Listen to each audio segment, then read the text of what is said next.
learners, and welcome to this in-depth guide on enhanced milieu teaching and language development. My name is Olivia Vandy Walker, and I'm going to be your instructor today. We're also going to hear from Addison, who is a piano teacher who teaches little kiddos and has a lot of experience communicating with them. We're going to hear about how he uses certain enhanced milieu strategies in his practice. So with that, I encourage you to follow along on your EMT flyer, and let's get into it. So let's talk about what EMT, or enhanced milieu teaching, actually is. So it is a set of language tools used by an adult, a parent, or any childhood practitioner to accelerate the child's language growth. One of the ways to enhance a child's communication and language is through play. So teachers and parents, play with your children. Have them play with other children. Encourage them to take turns and share. By linking words with play actions, the child will be able to make sense of their actions through language. It's also a great opportunity to introduce new language through new activities and new toys. So more toys equals more new words. More opportunities equals more new words to explain those opportunities. One of the many strategies that we're going to be talking about to encourage a child's communication is this idea of prompting a child. So a prompt is a signal from an adult to a child to do or say something. These can be in the form of an adult waiting expectantly for a response, and this is called a time delay, or it can be through an open prompt where the adult actually asks the child what they need or encourages the child by saying, "Tell me what you need," or "Tell me what you want." One of the many ways that children learn to communicate and learn new language is through modeling. So parents and teachers talk, describe new words, model new conversations. But make sure that you're simplifying your language to match your child's language targets. This actually will increase their language development. Another strategy used to increase a child's language and communication is mirroring and mapping.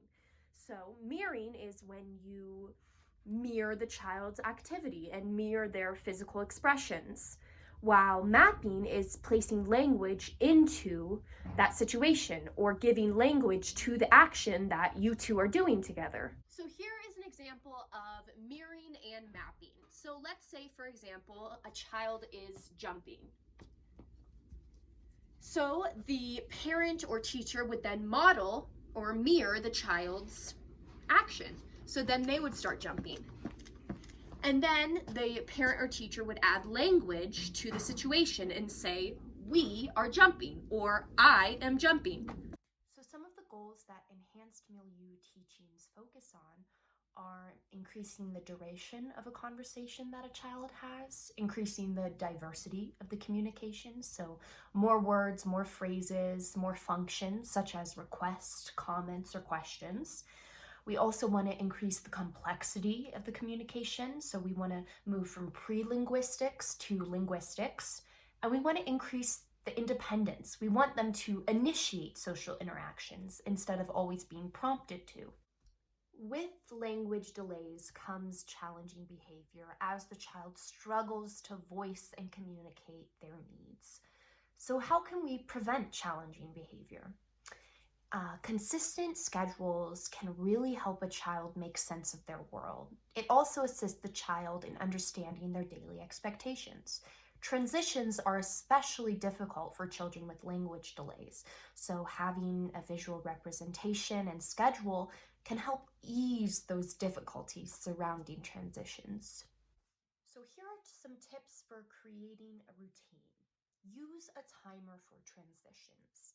This makes the time concrete and consistent.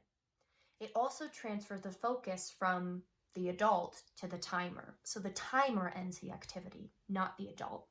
It can also help expand engagement in maybe an unfavorable activity, such as eating or reading. The next tip is to use a visual schedule. For children with language delays, visuals are often easier to understand than verbal instruction or information. The last tip is to offer your child choices. This can make them feel more in control. Choices with visual representations are often more beneficial for children with language delays.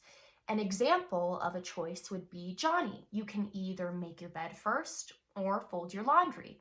Both choices are favorable for the adult, but the child doesn't know that. They just feel in control because they get to make the choice.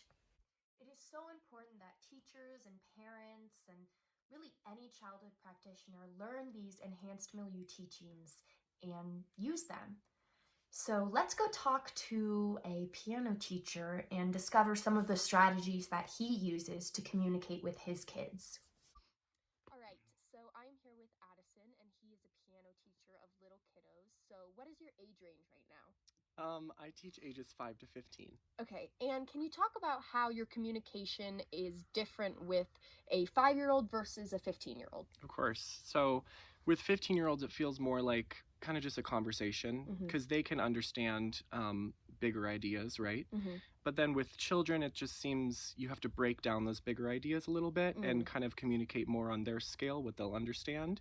So it means just breaking down kind of things that you would have to not explain to an adult, and it just takes a little more time to explain that to younger kids. Okay, and going off of that question, what are the different strategies that you use to communicate with a 5-year-old versus a 15-year-old? Yeah, so with a 5-year-old, it's kind of like we do a little review. I tell them a term, and then maybe we'll do something else, and then I'll come back and ask them to repeat that term, and kind of we'll review it a couple times. And a 15-year-old, if I write it down in their notebook, they'll have it the next week, right? They can gather information much quicker. So I think it's slowing down.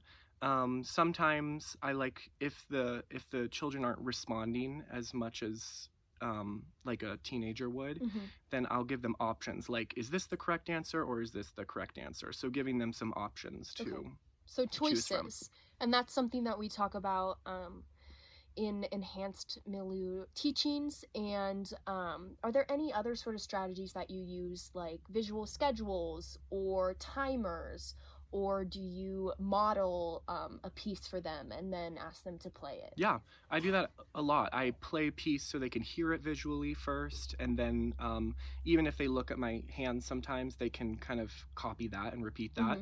But with the visual schedules as well, I will section off maybe like 5 or 10 minutes for a song, and then we can do 5 minutes for theory or just something fun, and then go back and do 5 or 10 minutes on that song again. So kind of breaking it up and letting them know that we're only having 5 minutes on this, so in their head they have a goal to work towards. Okay.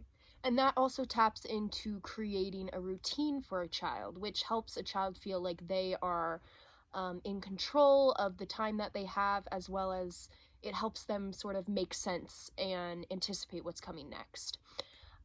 So my last question for you is, do you have any specific child that sort of struggles with communicating or struggles with taking instruction verbally? And what are the strategies that you have used to improve that child's communication? Yeah, I have one child who I think is just very shy, and she doesn't use a lot of verbal communication.